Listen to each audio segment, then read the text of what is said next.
एक टाइम पे लाल कृष्ण आडवाणी जी को बाला साहब ठाकरे ने कहा था मोदी गया मतलब समझो गुजरात गया। आज वही सेम सिचुएशन योगी आदित्यनाथ जी के बारे में कही जा रही है। योगी गया मतलब यूपी गया। नमस्कार दोस्तों, मेरा नाम है गोपाल और आप देख रहे हो द सेकंड ओपिनियन। आज हम बात करेंगे योगी जी को क्या सच में हटाया जा रहा है, कि योगी जी सच में हटाए जा सकते हैं। तो वीडियो की तरफ बढ़ने से पहले प्लीज़ मेरे चैनल को लाइक, शेयर और सब्सक्राइब कीजिए और आपकी राय कमेंट बॉक्स में मेंशन कीजिए कि आपको क्या लगता है। तो दोस्तों, सबसे पहले बात मार्च 2017 की करते हैं, जब योगी जी चीफ मिनिस्टर बनाए गए। तो योगी जी चीफ मिनिस्टर जो बनाए गए, तो योगी जी ऐसे ही उठ के अक्कड़ बक्कड़ बम्बे को खेला और योगी जी चीफ मिनिस्टर बन गए, ऐसी बात नहीं हुई थी। आरएसएस और बीजेपी के बीच में जो गहन सोच और चिंता और विशेष ध्यान दिया गया था कि हमारी विचारधारा से कौन मैच करता है, हमारी जो विचारधारा है या फिर हमारा जो राष्ट्रवाद है या फिर हमारी जो सनातनी सोच है उसको आगे आगे लेके जाने वाला कौन है, इसके बारे में गहन विचार विमर्श बीजेपी और आरएसएस के बीच में हुआ और उसमें से योगी आदित्यनाथ चुने गए। योगी आदित्यनाथ क्यों चुने गए, इसके पीछे क्या रीजन थे, इसके बारे में हम डिस्कस करेंगे। लेकिन सबसे पहले उस बात का खंडन या फिर उस बात का विश्लेषण करते हैं कि ऐसी कौन सी बात थी जहां से शुरू हुआ कि योगी आदित्यनाथ को यूपी के मुख्यमंत्री पद से हटाया जा सकता है। तो 2024 के इलेक्शन के दौरान आपको पता होगा कि अरविंद केजरीवाल जी को जब बेल मिली थी, जो चीफ मिनिस्टर ऑफ दिल्ली है और शराब घोटाले के चार्ज में अभी अंदर है, लेकिन उनको जब बेल मिली तो सबसे पहले उन्होंने बाहर आके दो चीजें कही और नैरेटिव उस दो चीजों पे गढ़ने का कोशिश किया कि आप मोदी को तो वोट दे रहे हो लेकिन मोदी जी तो 75 के बाद चले जाएंगे, तो उसके बाद प्रधानमंत्री बनेंगे अमित शाह और जैसे ही 2024 का इलेक्शन हो जाएगा सबसे पहले चीफ मिनिस्टर जो हटाए जाएंगे उनका नाम होगा योगी आदित्यनाथ। तो दोस्तों, ये नैरेटिव इतना बढ़ते गया और फाइनली आके बीजेपी ने इस बात का तो खंडन किया कि अमित शाह को प्रधानमंत्री बना दिया जाएगा, लेकिन इस बात का खंडन करने से बीजेपी को देर लगे, अब तक नहीं किया कि योगी आदित्यनाथ को 2024 के बाद हटाया जाएगा। तो दोस्तों, सच में ऐसा हो, बीजेपी ने सोचा था कि 2024 के इलेक्शन के बाद योगी जी को हटाया जाएगा। तो दोस्तों, ये कहा जाता है कि जो अंतर्गत लड़ाई, जो मतलब अंदरूनी लड़ाई अमित शाह और योगी जी के बीच में है, उन्हें पता है कि योगी जी अभी 7 साल यूपी के चीफ मिनिस्टर रह चुके हैं, मतलब the chief minister of the biggest state in India, Uttar Pradesh, जहां से 80 सीटें लोकसभा की आती है, वहां पे अगर कोई कंटिन्यूसली 2 टर्म के लिए चीफ मिनिस्टर बन जाता है तो अपने आप ही वो प्रधानमंत्री पद का दावेदार बन जाता है। तो मोदी जी के बाद अगर प्रधानमंत्री पद पे दावा जब किसी के ठोकने की बारी आएगी, तो अगर 10 साल तक योगी जी यूपी में मुख्यमंत्री रह लेते हैं तो योगी जी का दावा सबसे मजबूत होगा। तो योगी जी और अमित शाह जी के बीच में जो संघर्ष है, वो संघर्ष का नतीजा है कि योगी जी की आज जो हालत है कि योगी जी जो आज नैरेटिव योगी जी के बारे में गढ़ा जा रहा है वो उसी का विमर्श है और उसी का विमर्श ये है और उसी का परिणाम ये है कि 2024 के जनरल इलेक्शन में यूपी में बीजेपी सिर्फ 33 सीटें जीत पाई। दोस्तों, मैं फिर से कह रहा हूँ, अखिलेश यादव के पास उतनी वोट बैंक नहीं है कि वो 37 सीट्स अखिलेश यादव खुद के भरोसे जीत जाए। उनकी जब वो फॉर्म में थे, जब 2014 में वो 2017 में वो जब मुख्यमंत्री थे तब भी उनकी सिर्फ 5 सीटें आई थी। 2019 में भी जब वो अपोजिशन में थे तब भी उनकी 5 सीटें आई थी। ऐसा क्या हुआ कि यूपी के लोगों ने उन्हें 37 सीटें दे दी। तो दोस्तों, इसके पीछे जो इंटरनल डिस्प्यूट्स बीजेपी के बीच में चल रहे हैं, जैसे केशव प्रसाद मौर्य हो, ब्रिजेश पाठक हो, जिन्हें योगी जी के ऊपर नकल कसने के लिए अमित शाह ने वहां पे उन्हें रखा है कि अमित शाह का एक ही काम है, बस ब्रिजेश पाठक और केशव प्रसाद मौर्य, इन दोनों का एक ही काम है कि योगी जी को किसी भी तरह से तंग करो, योगी जी पे नकल कसी रहनी चाहिए। तो चाहे वो सेंटर से अलग अलग आला अफसर हो, उनकी तैनाती हो या फिर और कोई चीजें हो, उस तरह से योगी को घेरा दिया जाए और योगी को की जो लोकप्रियता बढ़ रही है या फिर योगी जी के बारे में जो लोकप्रियता बढ़ रही है और लोग कह रहे हैं कि भाई योगी आने वाले भावी प्रधानमंत्री बन सकते हैं, तो उस पर कहीं ना कहीं नकल कसी जाए। तो इसके चक्कर में एक सीट हरा देंगे तो क्या फर्क पड़ जाएगा, 2 सीटें हरा देंगे तो क्या फर्क पड़ जाएगा। इसी चीज ने बीजेपी को यूपी में 33 सीटों तक लाया है और दो उनकी गठबंधन की पार्टियों की मतलब अराउंड 35 सीट्स बीजेपी सिर्फ जीत चुकी है यूपी में। तो उसका परिणाम है। आज हम बात करेंगे कि क्या सच में योगी जी को हटाया जा सकता है। तो सबसे पहले हम उस चर्चा पे, उस बिंदु पे बात करेंगे कि वो क्या रीजन थे जिस रीजन की वजह से योगी जी को चीफ मिनिस्टर ऑफ उत्तर प्रदेश चुना गया। तो सबसे पहला रीजन था उनकी ईमानदार और छवि। सबसे पहली छवि ईमानदार, जो बीजेपी का नैरेटिव होता है कि हम परिवारवाद नहीं चलाते, तो योगी जी का कोई परिवार नहीं है, वो एक सन्यासी है, योगी है, गोरखपुर धाम के वो पीठाधीश है। तो गोरखपुर पीठ के पीठाधीश है। तो दोस्तों योगी जी का कोई भी परिवार ना होना, उनका योगी और सन्यासी होना, ये जो बीजेपी की आइडियोलॉजी है कि हम परिवारवाद से दूर रहते हैं, उसको सूट करने वाली थी। सेकंड इज ईमानदार नेता। आपको सबको पता है कि योगी जी एक पीठाधीश है कि तो उनमें पैसे का क्या ही इंपॉर्टेंस है, तो एक ईमानदार नेता की छवि योगी जी की बनी है। दूसरे हिंदुत्व के फायरब्रांड नेता, जो सनातनी सोच को लेकर शर्मिंदगी महसूस नहीं करते, जो एक कट्टर सनातनी के रूप में दुनिया के सामने है और उनकी पॉलिसीज भी वैसी है। तो एक ईमानदार छवि जिसकी सनातनी सोच हो, वैसा नेता।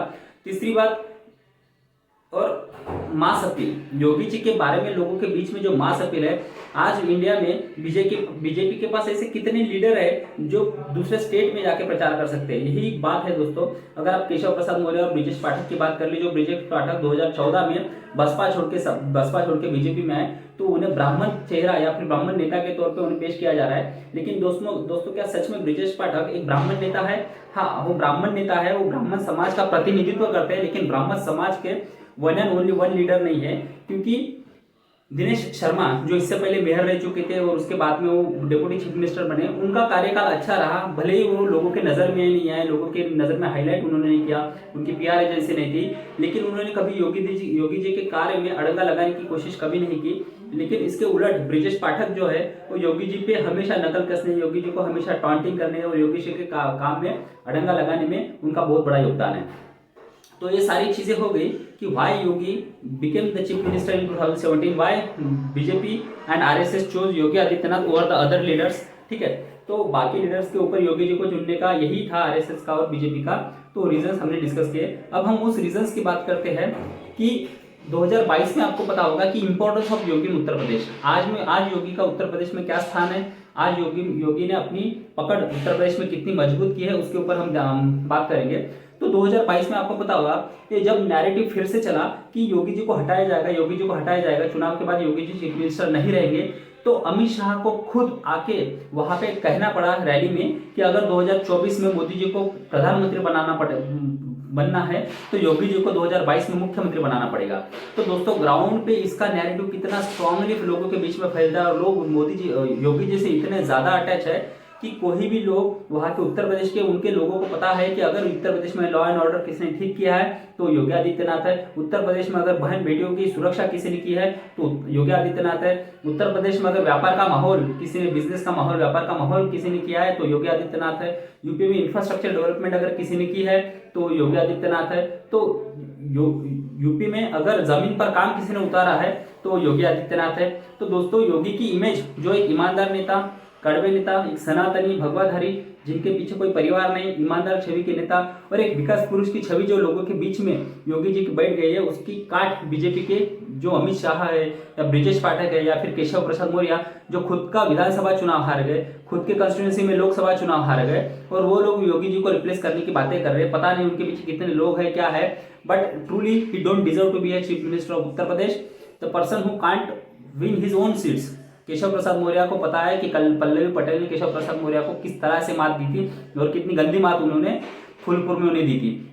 तो दोस्तों 2022 में जब चीजें चल रही थी तो 2022 में सबसे पहले अमित शाह ने उस चीज का खंडन किया कि योगी जी को हटाया जा रहा है। उसके बाद जो देश के सबसे बड़े बीजेपी के नेता हो या प्रधानमंत्री हो, उन्होंने भी भर रैली में उन्हें कहना पड़ा कि भाई यूपी प्लस योगी बहुत है उपयोगी। इस तरह से उन्होंने योगी जी का जो इंपॉर्टेंस है और हाईलाइट है, मतलब योगी जी के काम का इंपॉर्टेंस हो या फिर योगी जी का इंपॉर्टेंस हो, वो उन्होंने यूपी में प्रस्तावित किया लोगों के सामने कि भाई नहीं, योगी जी हटाए जाने वाले नहीं है।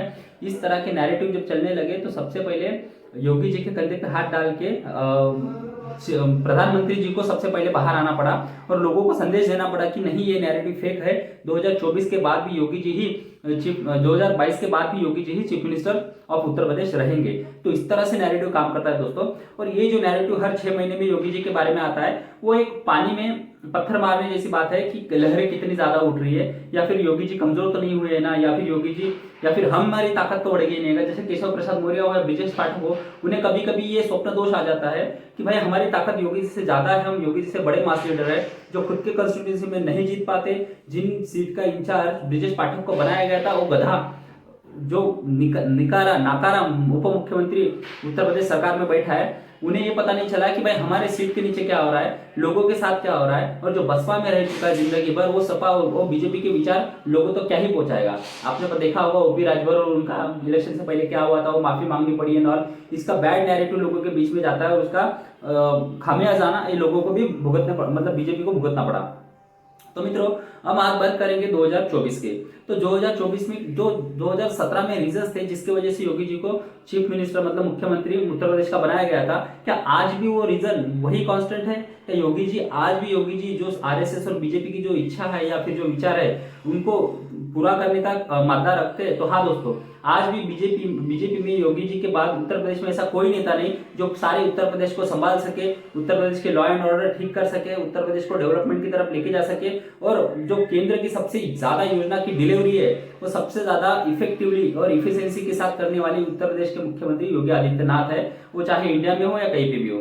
तो हर 6 महीने में जैसे मैंने आपको बताया कि उत्तर प्रदेश से योगी जाएंगे ऐसी बातें उठती रहती है। और दोस्तों एक यकीन मानो कि 2027 में भी चुनाव योगी जी के अंडर में होगा और देश के आने वाले प्रधानमंत्री का जब विचार होगा आफ्टर मोदी जी तो सबसे पहला नाम योगी जी का होगा। अमित शाह एक लीडर है, अमित शाह की उनकी एक फॉलोइंग है, अमित शाह का उनका एक क्रेज है, अमित शाह की एक अलग तरह की एबिलिटी है जो लोगों के बीच में कनेक्ट करते हैं, संगठन के कुशल है। लेकिन एक मास लीडर जिनके तरफ देख के लोग वोट करें, वो मोदी जी के बाद अगर कोई चेहरा हो सकता है तो योगी जी हो सकते हैं। और जिस तरह से दुनिया में अभी वातावरण माहौल शुरू है, जिस हर तरफ युद्ध की स्थिति बनी हुई है, इस तरह की स्थिति से इंडिया को बाहर निकालने की मादा अगर कोई रखता है तो मोदी जी से ज्यादा योगी जी रखते हैं। आज भी अगर पूरे इंडिया में चाहे वो नॉर्थ हो या साउथ हो, मोदी जी के बाद सबसे ज्यादा डिमांड अगर किसी की रैली की होती है तो योगी आदित्यनाथ की रैली की होती है। तो दोस्तों ये मेरी सोच है, आपको क्या लगता है आप प्लीज कमेंट बॉक्स में बताएं और प्लीज मेरे चैनल को लाइक शेयर और सब्सक्राइब करिए। Thank you.